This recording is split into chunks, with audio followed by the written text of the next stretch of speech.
Welcome back. I'm Alfred Labremont Webre'ss, and we're extraordinarily privileged, and I would say humbled today, quite authentically, to be with two people, two heads of family who I consider to be modern-day heroes, Ella and Abraham, who are the parents of Alyssa and Gabriel, and who are coming to us from an undisclosed location, understandably.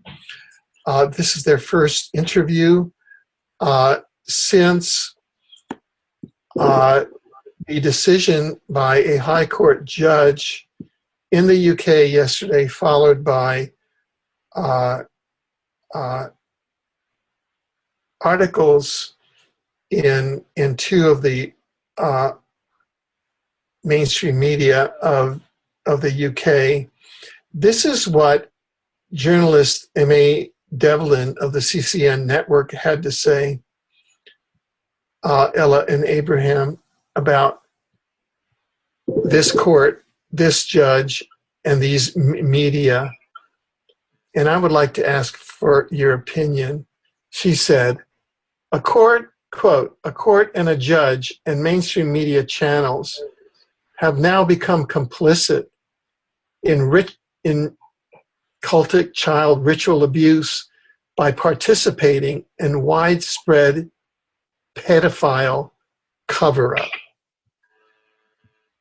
May I please ask for your thoughts and comments on what journalist M.A. Devlin from the CCN network has said objectively about this judge's judgment and the articles of the UK Daily Mail, the Telegraph, and perhaps others. Ella and Abraham, whoever wants to go, or whoever would like to go first. Yeah. Well, first of all, thank you for inviting us to this interview and providing a platform to voice our position and kind of take on that. And in regards to your question, yeah, I totally agree with this quote. That's what exactly we're experiencing at the moment. And from the main beginning, it was a cover-up, and children actually spotted it right away. My daughter, for example, said it like after 3 days of after the first interview. She said, "Well, police doing nothing."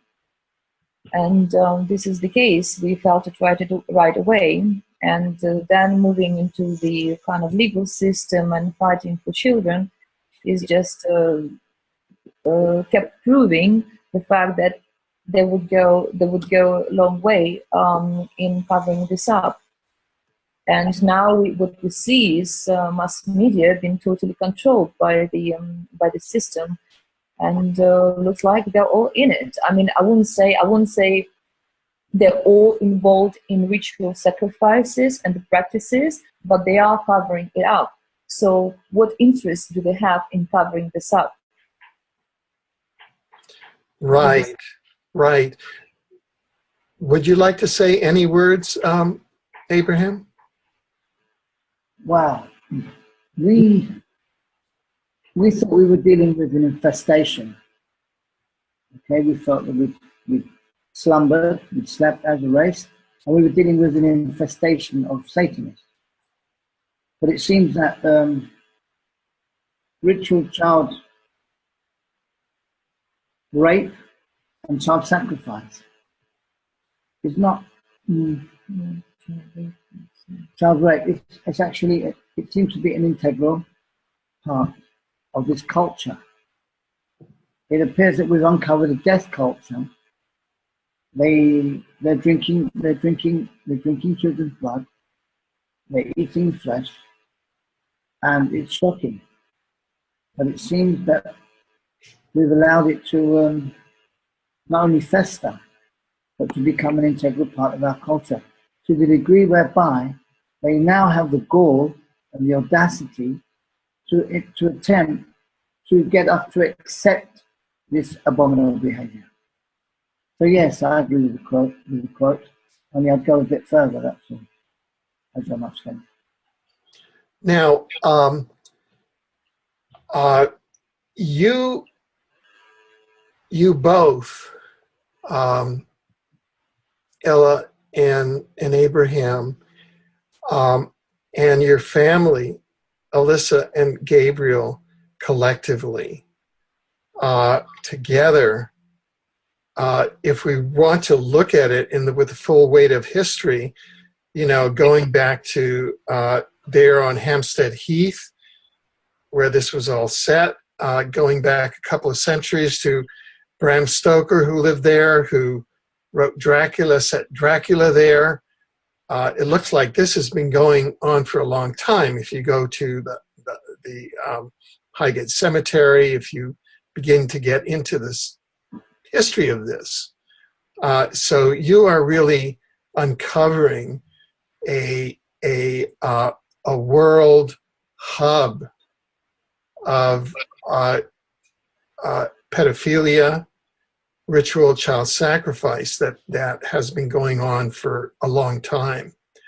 And before we get into the specifics of you're presenting the facts. I mean, I, as a lawyer and as a judge on a citizens tribunal, reading the passages from the opinion and what's reported in the newspaper, know that this is a fraud. But you have just come through, and you are coming through a time period that is, I mean, it's Herculean, the task that you have upon your shoulders. And I'd just like to ask you in a very human way, as a family, how are you feeling, you know, as parents, as in your home, as individuals? Could you just share with us at that level? What I mean, do I understand you correctly? How do we feel about the situation we're in now? Well, just you're coming through what many people would feel as a life challenge. These are life challenges. All of a sudden, your children have been taken from you unjustly by a system which appears to be on the side of a worldwide network of pedophilia and child trafficking and child sacrifice. How are you feeling? Are you feeling like you're defeated? Are you feeling like you're ready to move on and continue to challenge this? How do you feel? Well, I mean, I'm not gonna give my children to this cult or whoever they are, the government, the social services. I'm not going to give my children up. That's what it is. And in regards how I feel about it, I guess it's challenging our morals, it's testing our morals. What, you know, like every day you asking yourself, are you making right choices? I think it's kind of, it's a spiritual battle, to my understanding, and for some reason we're kind of caught in between this, you know, between these two forces.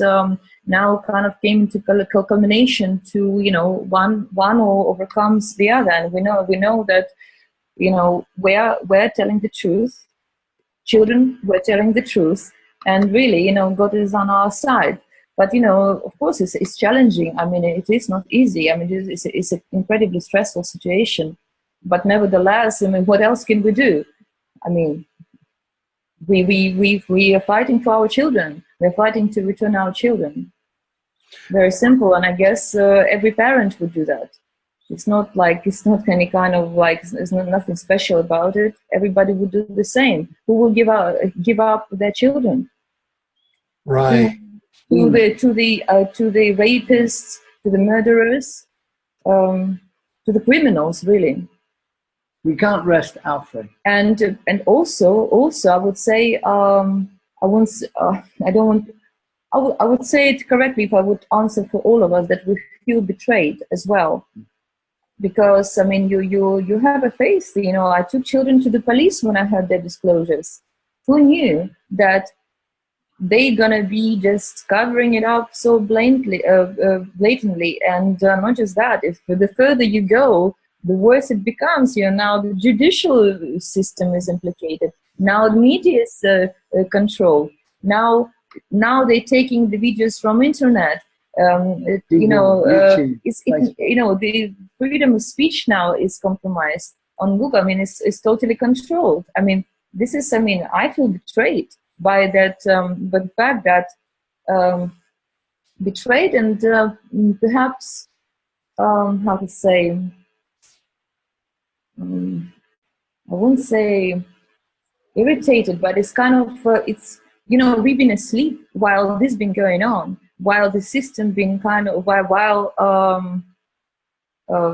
the other force been creating the system to trap us really financially. You know, now they're taking our children unlawfully, illegally, like that. They kidnapping our children to use for their purposes, for their malicious purposes. Right, right. Abraham, how do you feel? Sometimes it's difficult to rest, so we have to concentrate on resting. But I'm eagerly anticipating the imminent spiritual battle. Very good, very good. Now, there was no one present, no witnesses present on behalf who could tell the truth at this judicial proceeding, as far as I could tell. You were not present to tell the facts of the full story of your discovery of your children's participation in what appears to be, what we've unearthed, is a pedophile and ritual child sacrifice hub at Hampstead. So this is really almost the first opportunity here in the court of public opinion. This is serving as a first instance to get these facts and your testimony on the record, which should, if this judge had been an honest judge and not corrupted, and if this court had been an honest proceeding, and I say this as an attorney, as a former law professor at 2 universities, and as a judge at an international court, that this is disgraceful.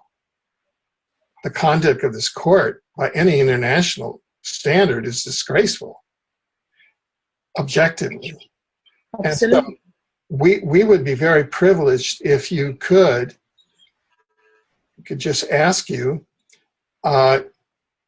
just to share the full story, and we'll just go down through how you discovered it first, that your children were participating in a pedophile hub at Hampstead, to which they were introduced apparently through their father, through the Christchurch school, through the Hampstead neighborhood, through others. So could you first start with that? You know, either Ella or Abraham, as though you're speaking in a court, just telling the facts of your firsthand eyewitness testimony. All right. Well, the story has a lot of details, and I wouldn't kind of concentrate on. I would try to keep on track, kind of like the main line, but I came to England, you know, from Russia. I'm Russian now, and I learned that. And I learned when after discovering this, after children disclosing what happened to them, I realized that, you know, I was completely unaware of this culture, even though I did always felt a bit uncomfortable to a certain degree, being in England is just some kind of like the distance English people keep, and a few other things as well. But I came from the culture where, I mean, perhaps it does exist, those practices, but to such a minimal degree that I've never heard about it until I came to Britain. And the first time I heard about the rituals was from the film, I think it's Da Vinci Code, you know, the picture film. And I thought it's so kind of dark, it's so unbelievable, I cannot discard it really. And I thought this, well, it may happen, it may happening somewhere, but you know, it's just so crazy. I didn't really like pay much attention to that. And but my point is that people who've been born, who are born in Great Britain, they know about this. They know about pedophilia. They know about the rituals, those ritual sacrifices, which I have almost no knowledge of that at all. And yeah, and even pedophilia is kind of, I heard the name. I know that it exists, but in Russia, we don't experience this almost at all. I'm sure pedophiles do exist, but they're in such an underground, and it's probably very few in between, and they're so scared of this exposure because people just will probably, I don't know, tear them apart for this kind of crime. So I came naive. I mean, I had no idea what's going on, and I did experience a lot of problems with children in regards to their behavior.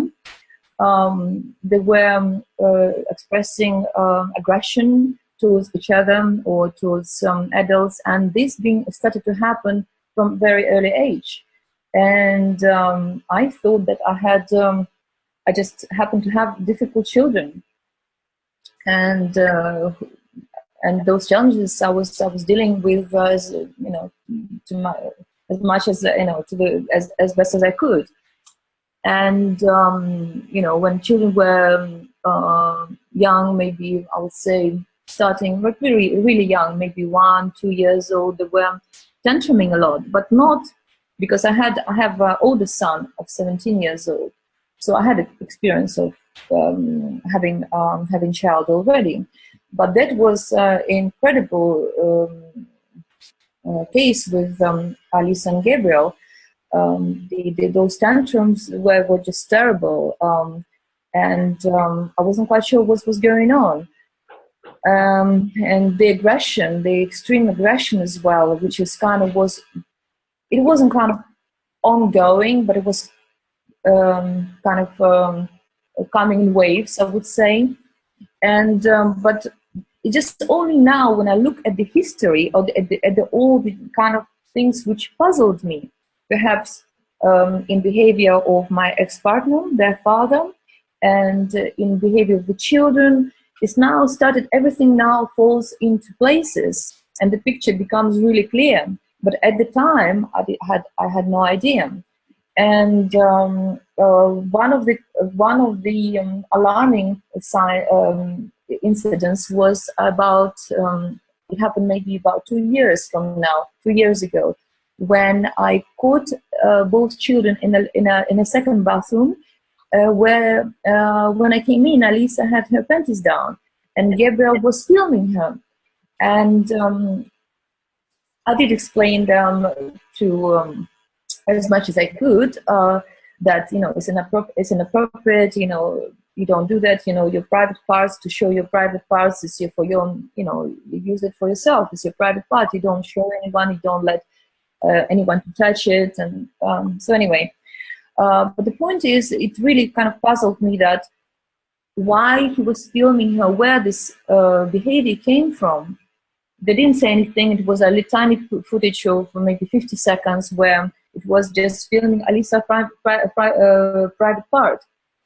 And from then on, I was keeping an eye on children and trying not to leave them together unattended. And but then, of course, as you know, it's difficult. Yeah, and I was a single mother at the time, and I thought something was going on, but I never caught them red-handed. And I think then I think I would pass it to Abraham, really, because when he came into our family several months before it happened, they were before it happened. no before the disclosure of the children. Before the disclosure, maybe what it was, it in May, sometimes May. I don't know. I pass it on to you. What's your first experience with the children? You know, the aggression and all this, and touching. Crystal. I first met the children at a nutritional event, nutritional party that Ella brought them to. Sorry, could you say that again? At a nutritional party at a nutritional event that Ella and the children came to. They came to. They were invited to a nutritional event, and I was there talking and sharing some information about hemp seed nutrition. Okay. And I had cause, on the first time I met the children, I had cause to comment on Elisa's cynicism. I had a bit of an interaction with Elisa, introduced myself, and she cynically dismissed me. And it wasn't until she later learned that I had a special food that she wanted to be my friend. And I had cause to share this with Ella, Elisa's mother. And that was my first encounter. As we got to know one another, I noticed some apparent behaviour. One of the things I noticed on a trip to Glastonbury was Gabriel grabbing Elisa by the hair and attempting to smash her head onto the pavement.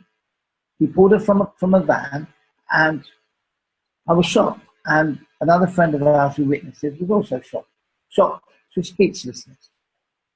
And as I got to know the children more, I began to notice certain other incidents that raised my alarm bells, and I quickly began to suspect that these children had been sexually abused. Gabriel, for example, would go jogging, and he displayed arrested development. They were violent towards me, from slapping me in my head while we were driving in the car. And also we witnessed them touching the dog, the family pet dog, inappropriately. What other alarm bell? Oh yes. Do I talk about the school? What are you asking us? What's the specific question? I talked about school. I think this is important. The school. There's a very important. We find this incident at school. I had cause to pick the children up from school once. It happened. It must have happened in July. This is May and July of this last year. Of 2014.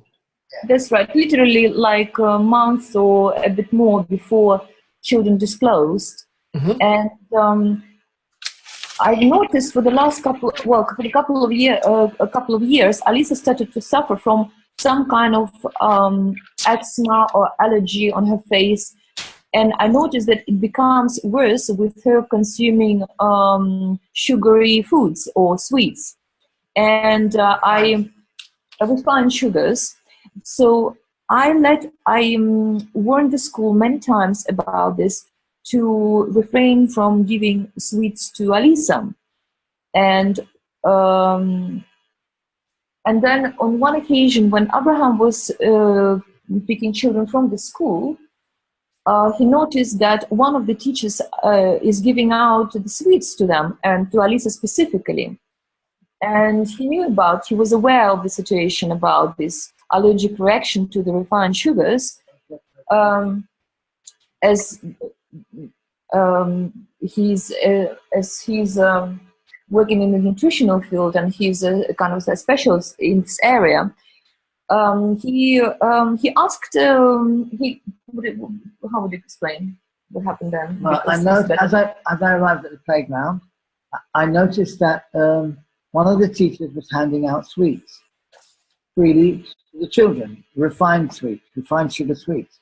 And as I arrived, she just happened to be passing one to Elisa. Elisa was aware enough that I was there, and she quickly handed them back to the teacher.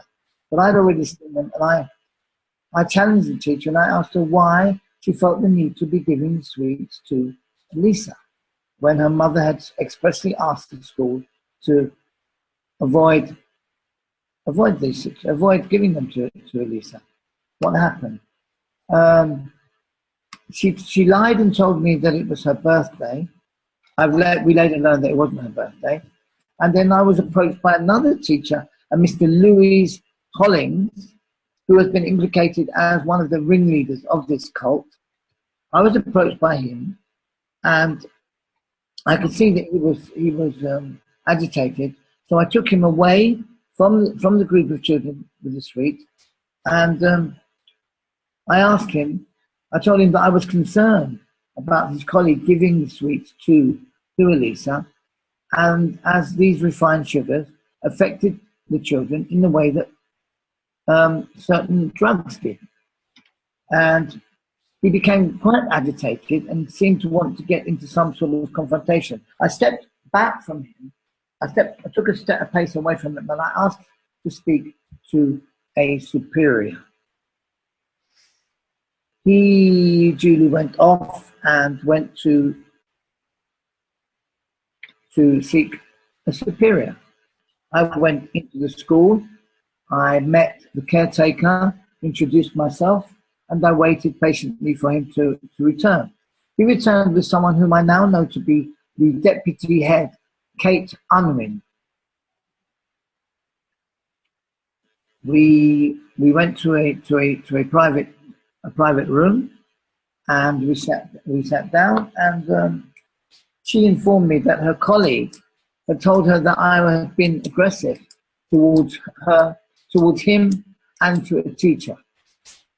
And I had mentioned the word drugs in the earshot of the children. I had mentioned the word drugs in the earshot of the children. Okay. I explained to her that my spatial awareness had caused me to move away from the children and to hold my conversation with her colleague out of earshot of the children. And so I was curious as to why he would feel the need to lie, and why she would feel the need to support him in his lie.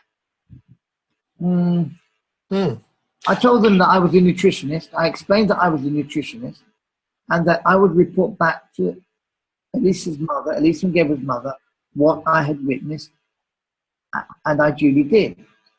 By the time I arrived back at home with the children, Ella informed me that social services had called, that the school had called social services, and they in turn had called Ella. This raised my alarm bells, and I wondered why.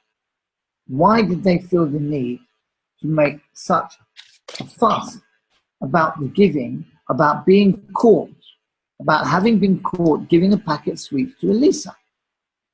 We now know in hindsight that sweets were what they paid the children in, or one of the currencies they paid the children for allowing themselves to be raped.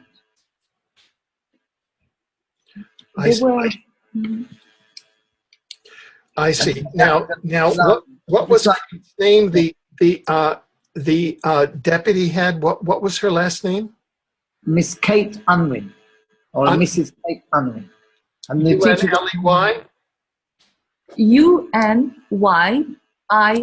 No, Unwin. U-N-W-I-N. Sorry, W-W. W-I-N. U-N-W-I-N. Unwin. Okay. Correct. Yeah. So she apparently is a sister-in-law to Katie Forsdyke, who is the headmistress. Discuss that later. Right, so this also kind of was a bit concerning to me, that all is because of such a small incident, which really could be resolved right then. Okay, school didn't comply. They could just say that maybe this teacher was unaware about the sweets. Why they why they created such a big scene about it. And the other things as well I would like to mention that would also was really kind of worrying to me is Alisa's cynicism. Where does it come from? And I did attempt many times to talk to her about it. You know, what worried her, what bothered her. Maybe someone was hurting her in school. Maybe she had some problem there because she became quite cold. She was losing her empathy, I felt, and compassion to the, for example, to the suffering of others. I've seen it clearly. And also with Gabriel, I started to notice some kind of glazing over his eyes, as if he was switching off from the reality. And that was not quite frequent, but it did caught my eye quite a few times. And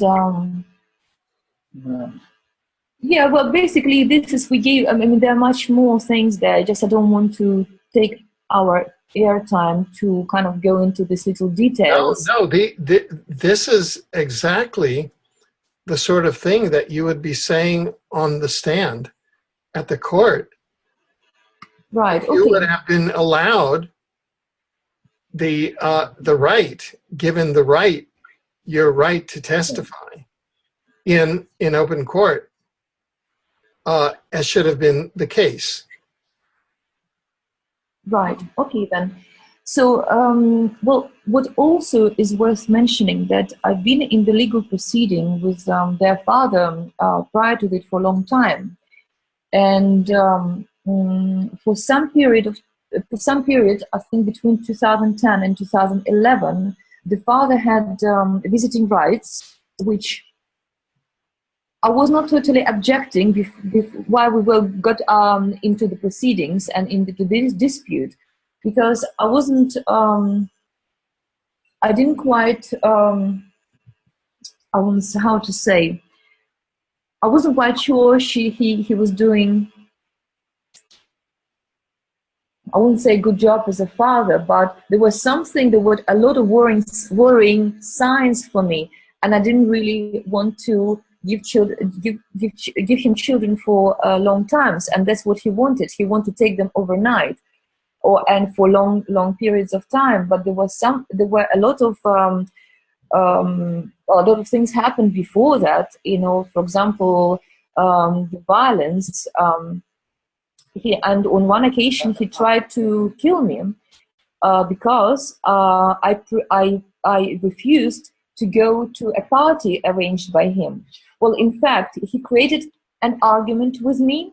I think now it was a deliberate, so I would stay home. I would get upset and stay home as well. He made my son, the eldest son, upset. Who's supposed to be going with us for this show. It was in O2 Arena, some children's show. One of those big like a covered stadium. It's famous O2 Center, O2 Arena now, where they doing all the concerts.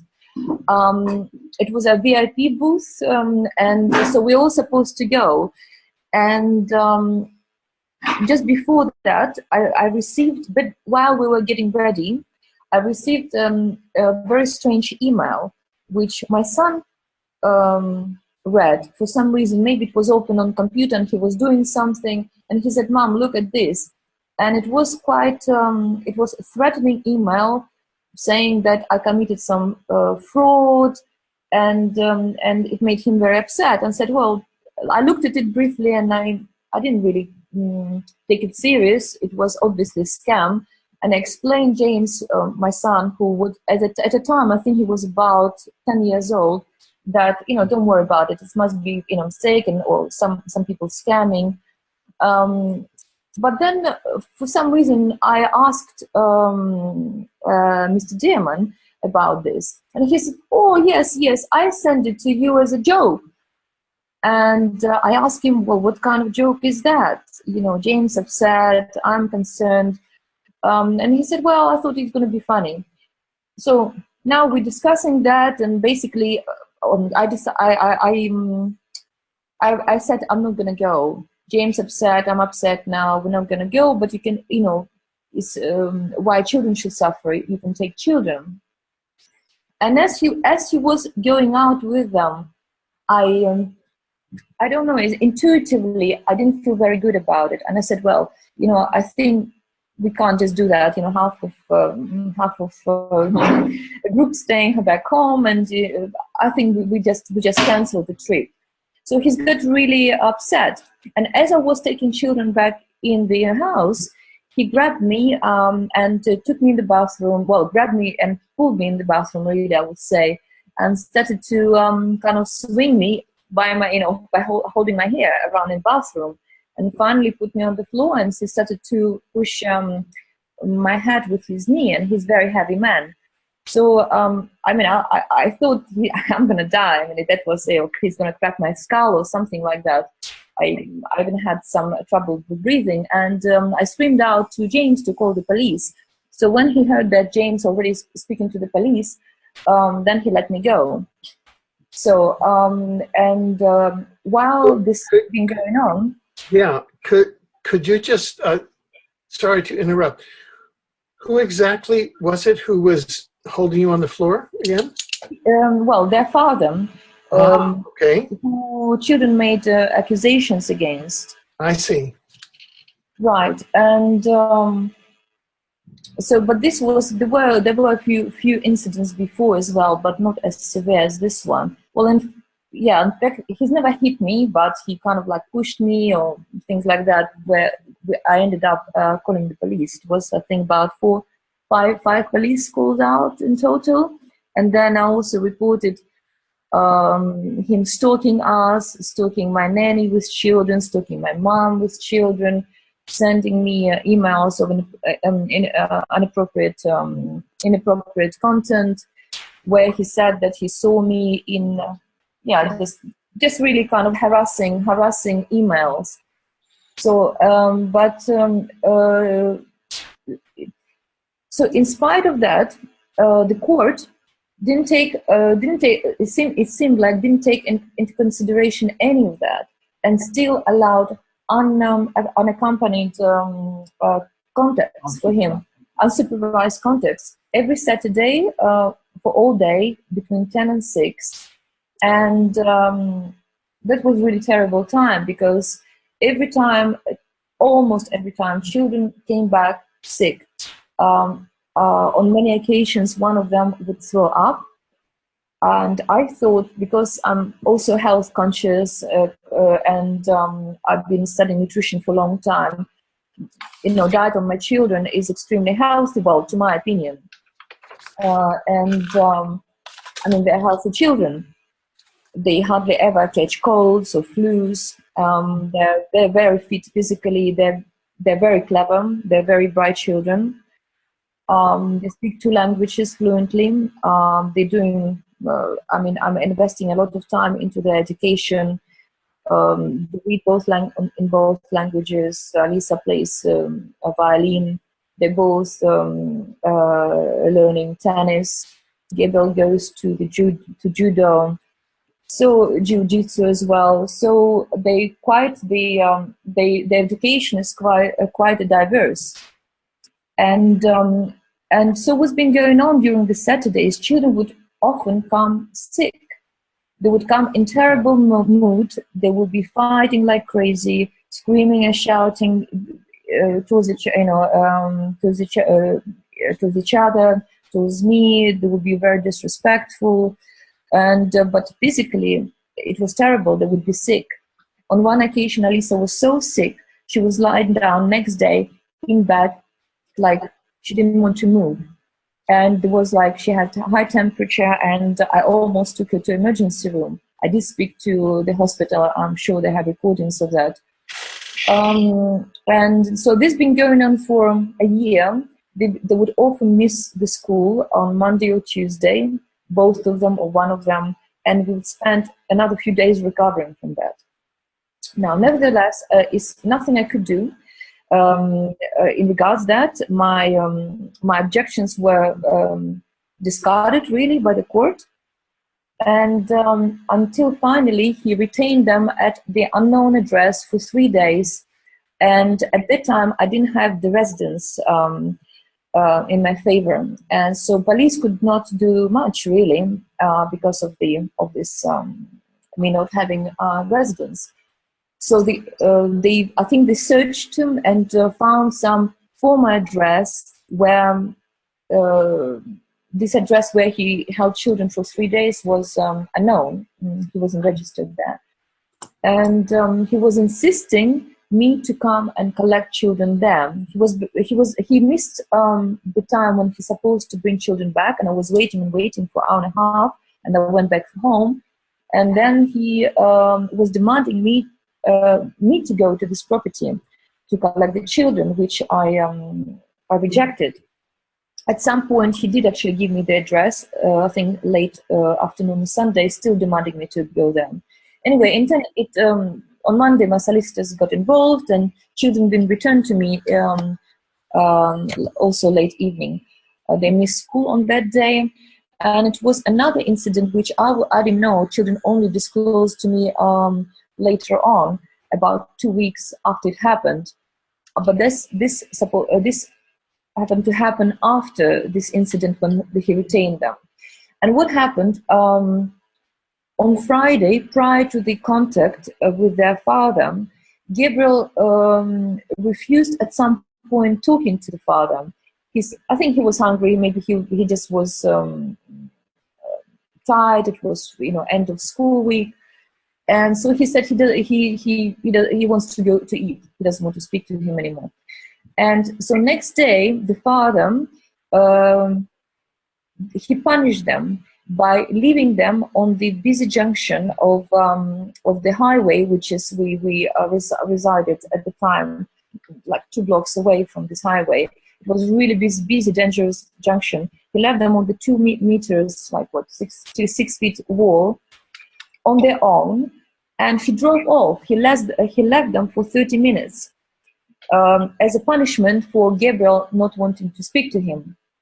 So, based on these 2 incidents, I stopped the contacts. And end of November 2011, he gave up his visiting rights, saying that I make the contacts very difficult, and he doesn't want to pursue it anymore. And it turned out he went away. He either planned to go away. I don't know what was the motivation between him dropping the rights, but he did, and he declared in the courtroom. So at that time, I received a residence order, so children were residing with me. And by the way, the story which Judge Puffley gave to the media is that that is a dispute, it's a custody dispute.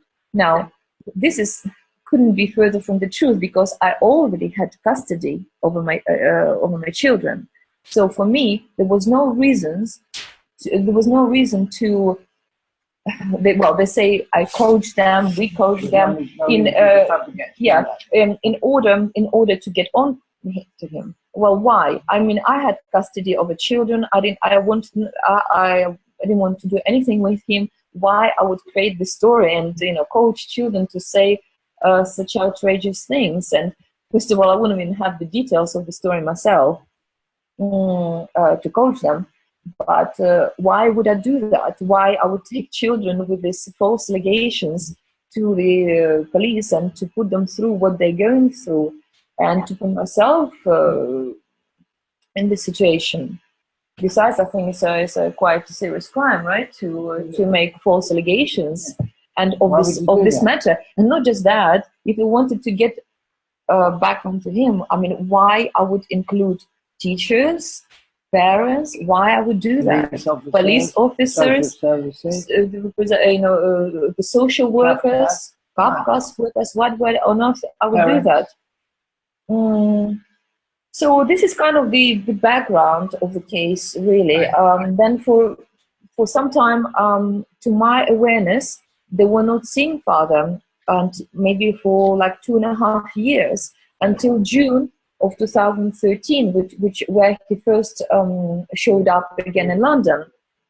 Now, starting September 2013, that again became like really difficult time. Children were coming back from the school really distressed, in a terrible mode. I would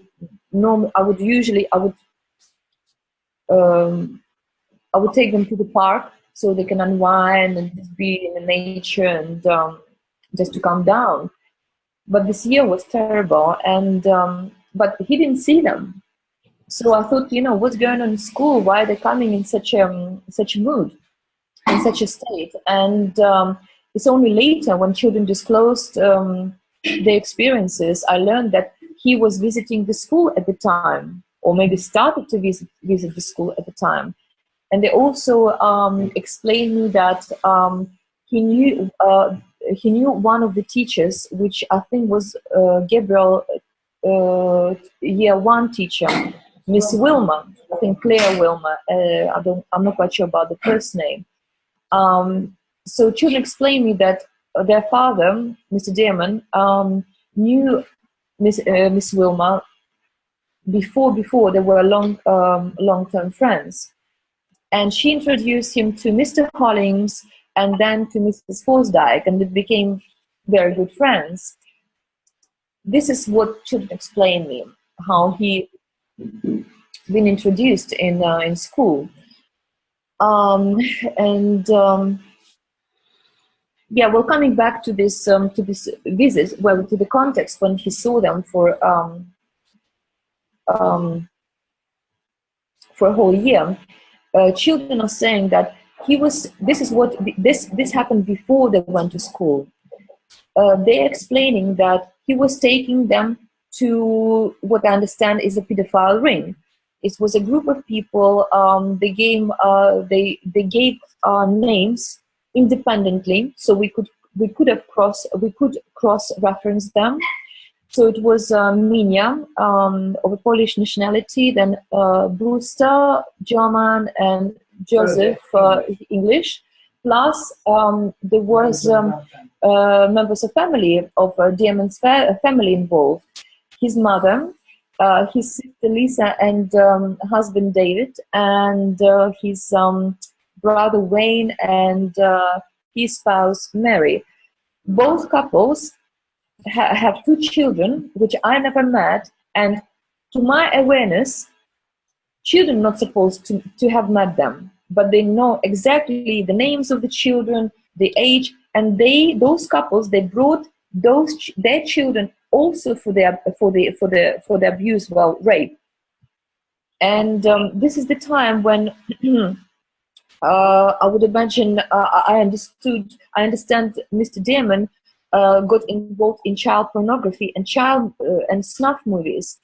Those children are describing that they were wearing masks, and adults were doing sex to them. That's children. Well, yeah, but this I'm using children's words. Yeah, I just wondered, could you because I didn't get, and perhaps members of the audience didn't get the full picture. So you're saying that here we're coming back to September 2013, but then there's a period of a year, you said, where they became involved in a pedophile ring.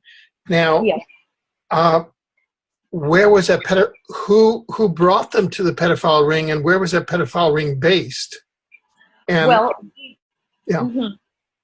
Well, their father was when he had formal contacts with children every Saturday from 2010 and 2011. But I believe that he probably was taking them even before that, when he was taking children, well, informally, really, to take them for a walk, or to take them shopping, or to take them into a soft indoor play center. which I've been allowing for it to happen for quite a while, until my concerns were increasing. And yeah, so that you're saying is that during this entire period from 2010, the father was actually surreptitiously or covertly involving the children in a pedophile ring. That's correct. That's correct. Okay. I just wanted to get that clear. Thank you. That's right. And so it was a core group. They don't mention anyone else.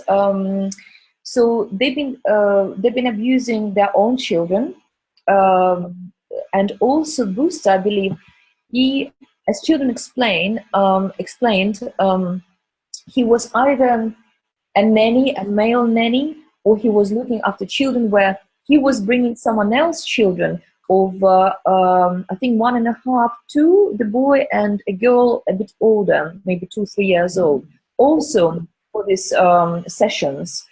And they were raping children in front of the camera. They were filming it.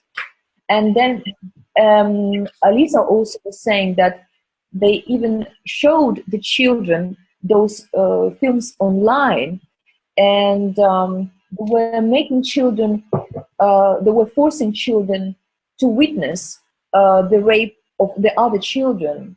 And Gabriel very graphically were describing how 2 adults were holding his hands from both sides, or one adult, to force him to see their rape of the other children.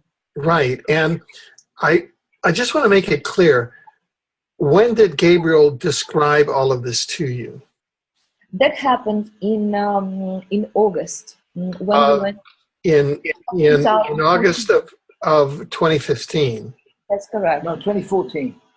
2014. Sorry, I'm sorry. I got the dates mixed up. So what you're saying is that in August of 2014, and that goes back to this, he was talking about the prior events. Now, what precipitated the children first starting to speak to you and to verbalize their experiences about this?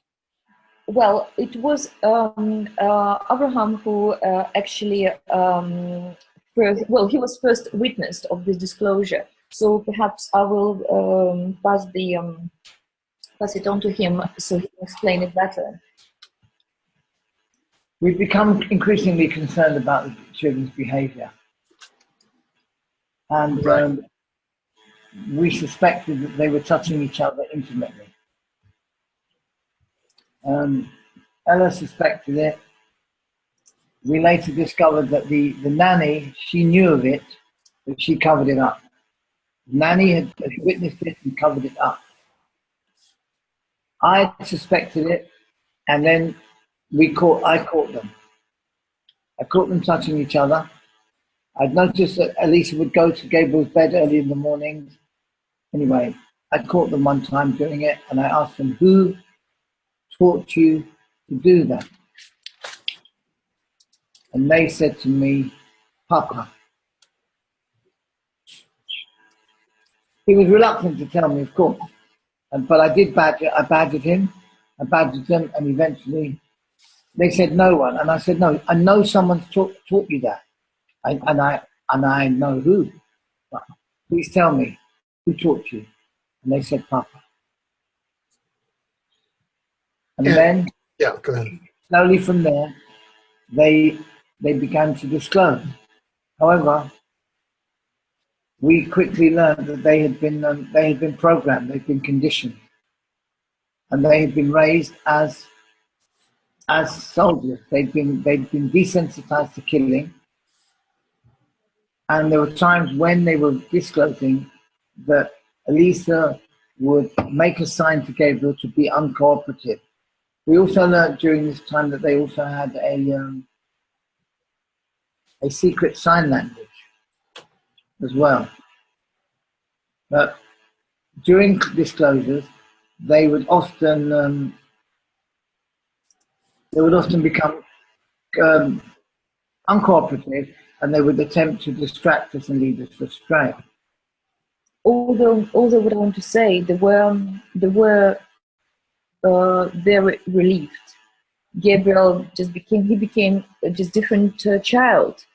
He became much more relaxed, just enjoying himself. And Alisa would be like really loving, just beautiful child who's been relieved of this burden, of this secret.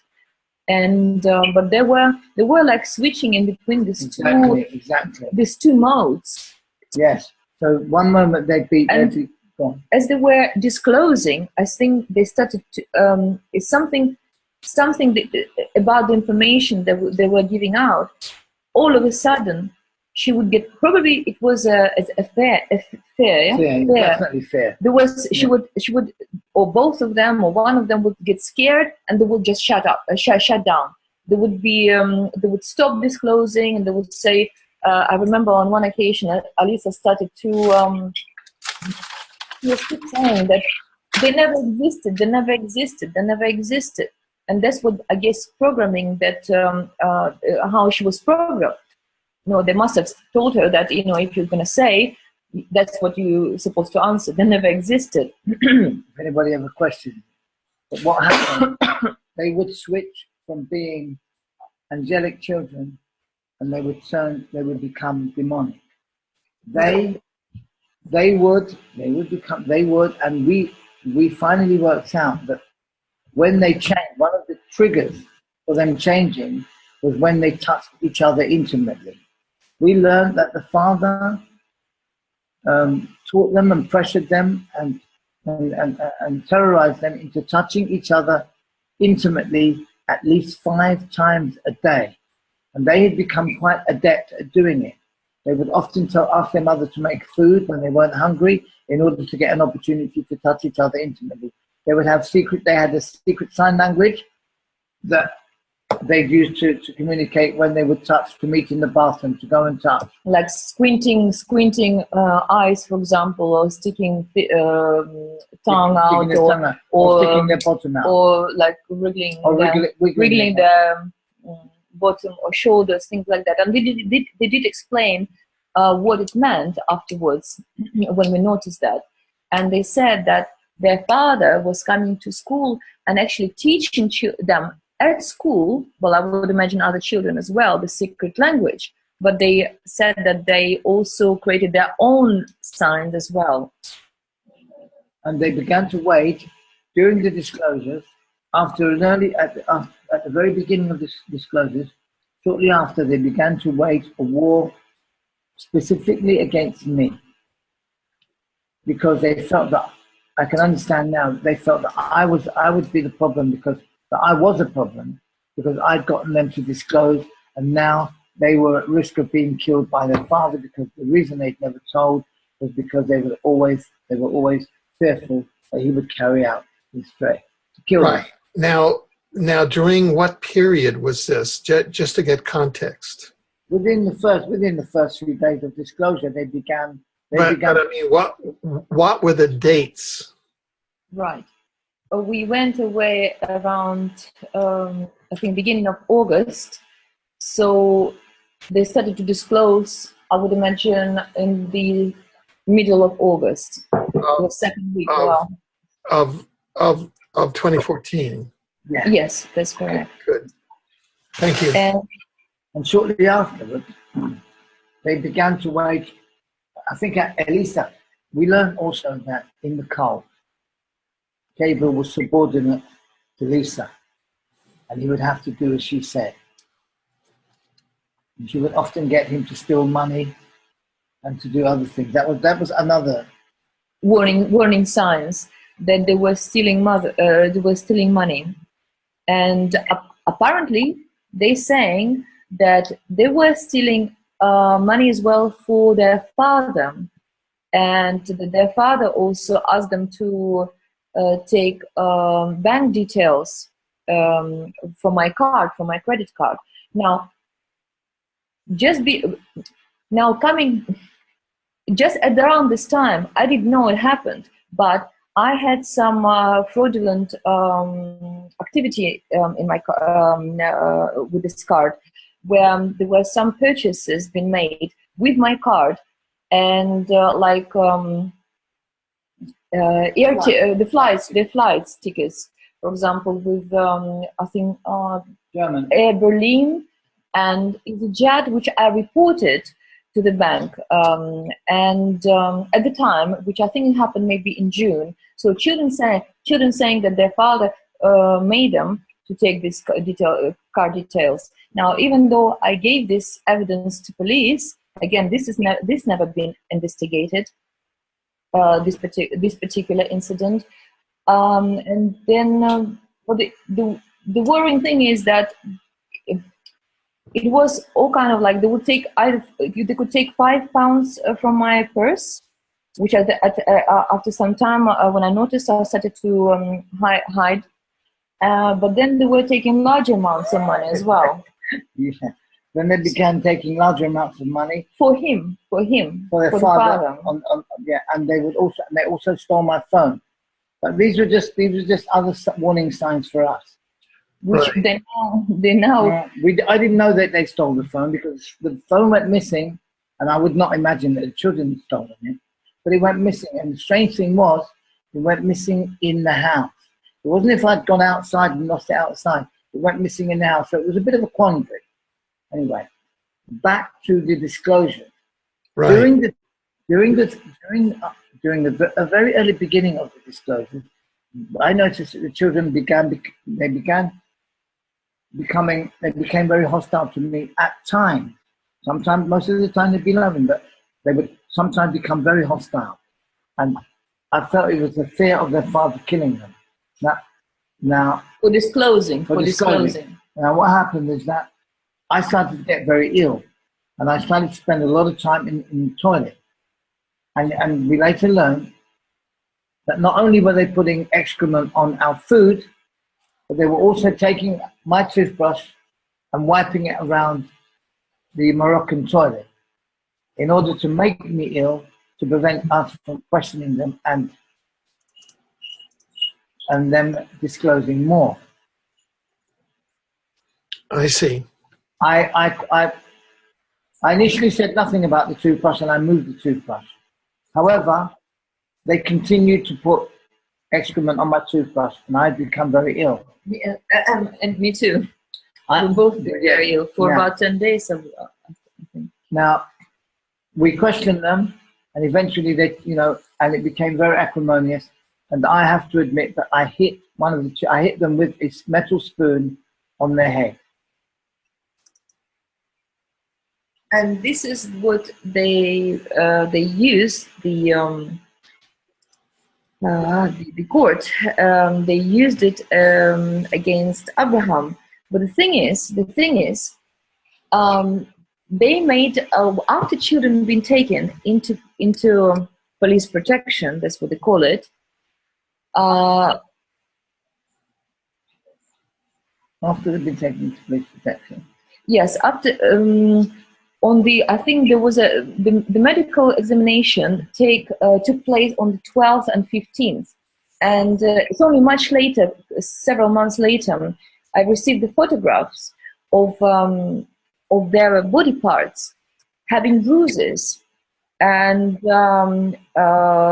they said that it was Abraham. They created the story that he was pushing them against the wall. He was kicking them in their privates, on their ankles, but those bruises were fresh. They have no bruises. There was old kind of bruise on Alisa's forehead, which you still can see on the camera during the both police interviews and I think private interviews as well. Yeah. So they were taken by police on the late 11th. And those pictures, I believe, they've been taken on the 15th. So those bruises on well, I don't even know if it was their pictures, but there were obvious bruises, fresh bruises, like red and blue, fresh injuries. Right. And they saying that it was Abraham who was abusing them physically. Now, let me ask you, how and when did all this become public? how I think Abraham first went to the police at some point. What happened? All of a sudden, videos appeared on the internet. Could you walk us through that sequence of events? Okay. However, back to disclosures, and we finished the disclosure. Okay. What happened was that at one time we felt our lives, we felt threatened by the children. I see. And Ella questioned Lisa because we later learned that they'd been brainwashed using some sort of mind control technique, and that they had been told for 2 years. How many years had you been telling them to kill you? For about 2 years before that, the father was telling them to kill me. Oh. And children say, well, we wouldn't do that, we wouldn't do that. But then they admitted again during the disclosure that father also asked them to kill both of us. And so it was quite a few occasions they mentioned that. And then Ella asked her. Ella told me about this, and I found it difficult to believe. So Ella asked Elisa, in my presence, what did you say to her? Whether she is still thinking of killing us. And she said, a little bit. Mm-hmm. So, and she described how she would have done it. I asked her, how would you kill her? And she said, I would come and stab you in your heart while you're sleeping. She said, Mama is easy to kill. But you, Uncle Ham, you wouldn't be so easy to kill. So we're just attempting to give you an insight into the nightmare that we and the children experience during the disclosures. We often forget to explain to people that every time they did touch, we really felt the manifestation of demonic energy every time they did touch. Right. And we were in a battle with the children to keep them separate and to prevent them from touching intimately. Well, not separate. When we were together, but we wouldn't leave them kind of two of them in a different you couldn't room, leave them. example. You couldn't leave them alone for a second because they would take the opportunity to touch intimately, and that would manifest that demonic energy. I don't know how it works. I haven't done enough research, but this seems to be the mechanism, or some sort of mechanism that they use to create this energy. They're working with demonic forces, so I don't know, they will eventually become adept at it. So that's something that we experience. Yeah. And well, coming back to the question, right? Where's the question? What was the question again? Let's get back to how did it manifest? Yeah. How did it how did when we got to the police station? How the material got online, right? Well, what happened is that whilst we were in Morocco, we became very concerned. When we during the disclosure, we became very concerned, and we were wondering, to whom should we report these disclosures? Who would we speak to? We considered speaking to a firm of solicitors that have represented me in the past, and then we decided to go with my brother-in-law, who's a police sergeant, and Jean Clément. He's from the Ivory Coast. And whilst he may be naive in the ways of, how would I say, the culture of paedophilia in the UK, he's honest and he's a decent man, which is why we decided to call him and give him a clue as to the situation. And he was the person that we went directly to when we flew back to the UK on September the 4th. We didn't rest, we went directly to see him and get him to speak to the children, let the children speak to him. Right. And what occurred then? He spoke. We took a recording. We did some recording. I asked the children to speak to him. I was definitely in shock. I was totally in shock by them because, it takes a little while for you to take it on board exactly what you're dealing with. You can hear the story, but for you to actually accept that it's real, it's happening, that because the children are telling us that altogether, they told us that altogether there were 20 special families. So you have to accept the fact that you've got 20 sets of parents, that's 40 adults. They say that all the teachers in the school are involved, that's another 30 adults. Then they're telling us that all the children of these parents are involved, and the children of the teachers are involved. And that children of the teachers. Mrs. Forsberg, yeah. And that they're all raping and buggering each other, and it's happening regularly in school. At first, it's quite, it's unbelievable. That's the only way I could describe it. It's unbelievable. But as the children continue to disclose, and then they want to, then they you can feel animosity. You can feel that they, and they would attempt to poison you. They were They felt. I believe that they felt misplaced sense of loyalty towards the cult because that's all they ever knew. They grew up in the cult. Not only, of course. Well, fortunately, they had a devoted mother that showed them what was right and what was good. So they had that as a counterbalance to the depravity of the cult, and we believe that's really what allowed them to be able ultimately. That's part of what allowed them to be able to speak and to face their fear and to overcome their fear, Right. the threat of being killed, the counterbalance of having a devoted mother that gave them everything to need to be right. And so what happened with the disclosure? So yeah, we told Jean Clement, and he in turn went to to some of his colleagues in Barnet, because that's the special unit. And we quickly, after 2 or 3 days, we quickly realized that we'd been betrayed. After a few days, you quickly realized what? We realized we'd been betrayed because the first 2 officers that came to the house, because we felt confident that we'd gotten the children back, we'd gotten the story out of them, under duress. It had been a terrible time for us and for the children. It was terrible. But we'd gone through that. We'd gone through it. We'd come out the other end. The children were happy.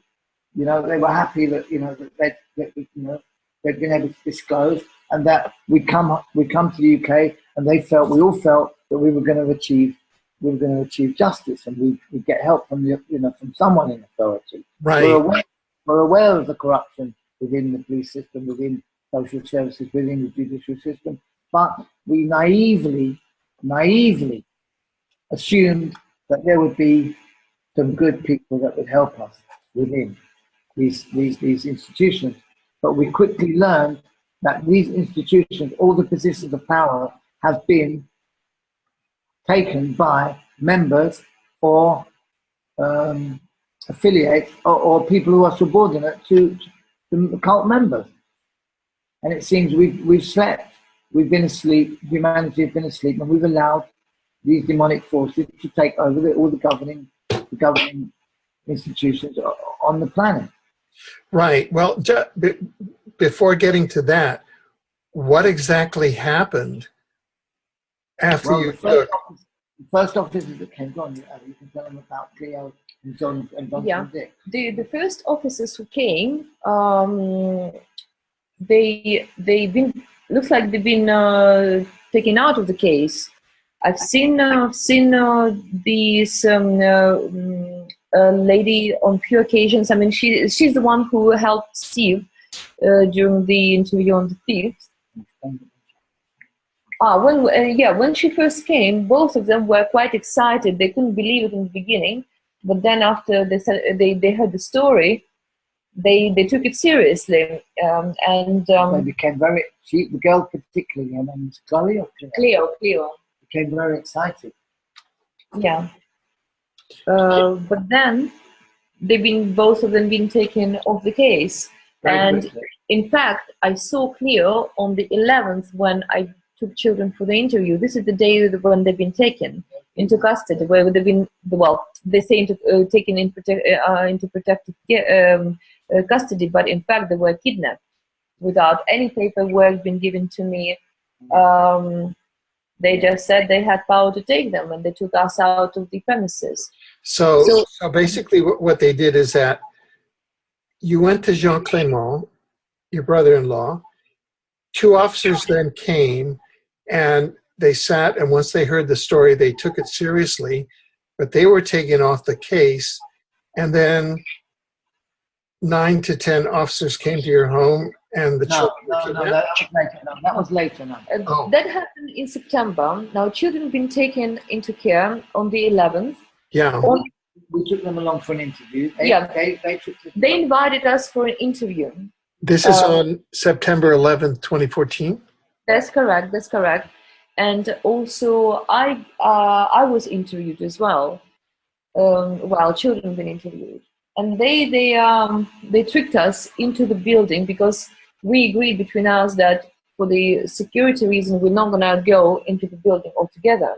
But they tricked us, me to call Abraham to come back with Gabriel, because Gabriel was interviewed first. So, Lisa was interviewed first. I don't remember this now. Yeah. And so they learned about Gabriel hitting them with the spoon, and Abraham. What did I say? Gabriel. Oh, yes. It's just so much talking now. Yes, and Alisa mentioned about this, and based on that, they took children into custody, and as well on the because of the series of allegations. And the third point, which I learned later, they tried to frame me as a mad woman. That's right. Where Matt Fernandez, who was one of the detectives involved in the case, he called me next day after children been taken. He said that we have concern about your mental health, and I asked, why is that? How did you conclude this? And he said that I didn't fight with them, I didn't break into hysteria, so I kept the emotional poise. And I mean, what can I do? I mean, they explained that they have rights to take children of me, and have to get a legal representative. Of course, it was shocking and devastating. I actually probably was in too much shock to even say something. And I said, well, if I did that to try and fight with you or something like that, you would definitely take me into the mental hospital, wouldn't you? So he didn't kind of pursue it. But then I learned that on the 9th, which is 2 days before they took children into care, they held a strategy meeting where they already agreed what they're going to do. They're going to take children into custody. This is even before they learned that Abraham hit children with a spoon. Also, one of them, I think, the social worker, I think I would imagine in a high position in the social services, she suggested that mother is crazy. And also, what else? Something else. And also, most likely that we coached them to say the story. And this is happened on the 9th. So and then they were taken on the 11th. And so they pursued this story that we coached them. We coached children to repeat the story for some unknown reason, because nobody bothered to interview us. I've never been interviewed, Alfred. So if it was their suspicions that we coached them, why don't you find out? I mean, this is a criminal case which was very quickly closed without even waiting for the medical results to arrive. Police, they did follow so-called procedure. Like, for example, they did request the medical examinations, but the case was closed on the 22nd. I understand that police haven't received even the results of these medical examinations. So why don't you wait? But the thing is, the case was not investigated at all. And the medical examination, the medical report supported the children's testimony. And Right. Yeah. And what I'm saying that the case was not investigated at all, and whatever little was investigated was dismissed. In fact, I think on the next day after the first interview, D.I. Cannon, who was in charge of this case, he's already said that there is no serious evidence to support the allegations. So Is it taken into account that the children given them addresses, names, addresses, identify particular property, identify particular properties, given them the locations of secret rooms, escape routes,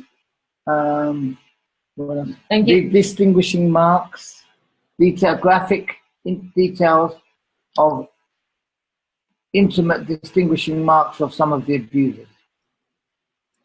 Nothing was investigated. And from then on, during this many hearings, they tried to impose the psychiatric assessment over me and framing Abraham as a main abuser. After the retractions, I mean, there were allegations, then they retracted the allegations, so there is no more accused. So, but they had to come with some story why how this they had to justify, I guess, kidnapping children and now keeping children with no intentions to return them back to me or back to my family. So, and you're saying, Abraham, you said that you have never been questioned? Is that what you? They never asked me. They never called me for an interview.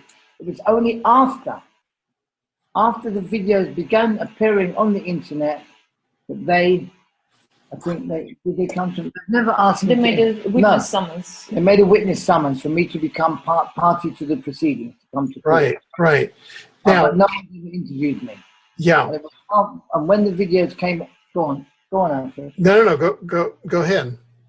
And once the videos came online, that's when they began to harass us, and they began sending teams of agents, masquerading as police officers, to our premises. And what would those? You mean there were phony police officers? Well, they didn't even say that they were police officers. They just came, and we saw that their sole intention was to kidnap. No, there were some people in the uniform. There were some policemen in the uniform. On one occasion. On one occasion, yeah. You see, they have a template. They have a template with whistleblowers. They have a template. They discredit them, lock them up, or institutionalize them. What else do they do? Or section them. Section them, or kill them if they can. Now, so at this stage, have the children been taken into state care on the 11th, correct? That's correct. And then, but then, so you're saying that after that, they would continue to send agents to harass you. Is that it? No, at this time, my property was watched, and we've been followed everywhere by some unknown people. Right. And my email account was hijacked, and in the U.S. we call them COINTELPRO. Right. These are contractors that are hired by the coordinated networks to harass whistleblowers, as you say. Mm-hmm. For example, there was a van parked at front of my property for a week with the camera facing my front door. But but the visits of police, it only happened after video got released. Right. Now, how was it that the video came to be released? Well, I've been at some point. I decided not to be represented legally because I learned that both the two companies who were representing me in the beginning during September, October were not actually acting in my best interests. So I became a litigant in person with the help of Mackenzie associations. Yeah. Right, and because this group of people have been involved in my case and been helping me with the paperwork, with the working out the strategy, and they had access to the materials of the court. Right. Now, I received Judge Mayer, who was the first judge. No, not the first judge, but the judge who made this case exclusively to her. She ordered the police disclosure, and my solicitors passed the disclosure to me, and that included police interviews. I mean, obviously, private videos were made by us on the way to London and also in London. Right. So, and private videos were never made material materials of the court or materials of the court. When the police investigation took place, I did made police aware that I have a lot of evidence. Well, I have videos, I have diary pages, I have drawings, and I have a few other things. Now, they never asked me for the evidence, but for our protection, we copied those private videos, and we gave to some people we could trust. So, and there was a lot of people coming to my house, so I'm not quite sure how, but the police at the end got those the set of videos, which we're still kind of only guessing how it might happen, and we're suspicious of certain people. But anyway, they gone to the police. Someone handed them in. However, Right. I never handed them myself. I never been asked to do that. Right. I never made those videos part of the court material. So, but when Judge Mayer learned that I was in possession of those videos, of those police videos, she made a gagging order for me not to disclose those videos. And then later on, I've been made to return those videos as well, back to, I was made to return to the court, but the solicitor firm representing Barnett Council, their office was named as a destination point that I had to return those videos there. So coming back then to how those videos been released. Now, I know what I've been explained, and one of the members of the Mackenzie Association, Sabrina McNeil, and I think she's saying, well, she's explaining it as well, but that's what she told me, that at some point, way before any gagging orders, we wrote, we both compiled a letter to the councillors, to the local councillors, 40 local councillors, with the explanation what happened, and for someone to step in and remedy the situation. Right. And also, she sent the same message with the same content to Theresa May, Right. Home Secretary, right? Yes. And but for some reason she copied a blogger, or blind copied a blogger. Now I never known anything about this copying blogger. Yeah. But this happened quite a while before videos got released, and all of a sudden on the, I think it was the 10th of February, those videos got released. And it looks like by that blogger. I see. And now that happened after the gagging order took place. So, but really, in fact, still the order wasn't breached because those private videos were never Right. made court material. But still, that was a Mackenzie friend that was acting in the place of counsel to you, and that was confidential court material that she leaked to a blogger. That could have prejudiced your rights on appeal. Well, yes, this is the case. However, those private videos were never made court material. I see. I never gave those materials to the court. They were really my private property, which I shared with Mackenzie friends. Right, I see. Because I'm looking at Justice Fawley, Mrs. Justice Fawley, and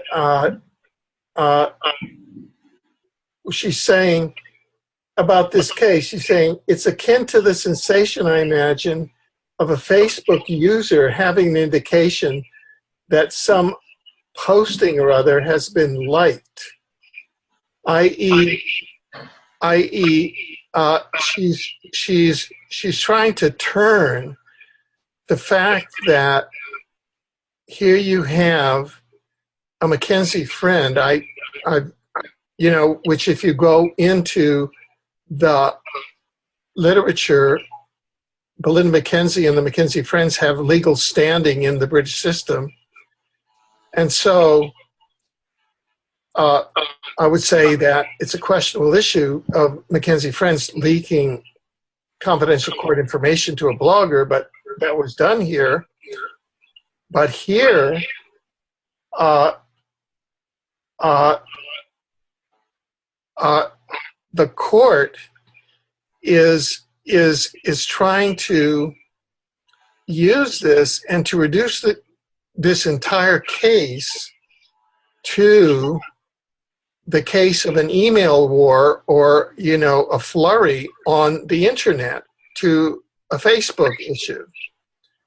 And so I think that, I'm just trying to clarify. I mean, it seems to me that all of a sudden the court has pounced on this issue and made it almost a part of their ruling. Well, I don't really feel the court understands the real, how can I say, they don't really have an objective view of what's going on. One of their own peers, Justice Munby, he's already advised them to take into account the power of social media, and they seem oblivious to it. Now, could I ask you? And I just sincerely want to ask you: are you happy or are you upset that material was leaked? Right. Well, initially we weren't impressed. Honestly, we weren't impressed at first.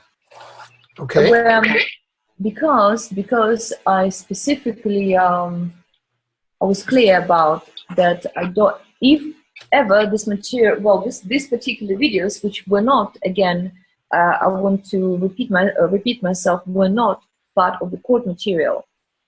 I wouldn't release those videos as they were. Like I wouldn't like, for example, faces are unblurred and with their names there. But then it happened, and of course, it's greatly inconvenient our life. We had to leave the country. There were police coming to kidnap us on numerous occasions, and I've been charged with serious allegations, which I haven't done anything really. But Alfred, can we take a break now for a little while? Do you mind? Is it possible or not? Yes. We'll do that right now.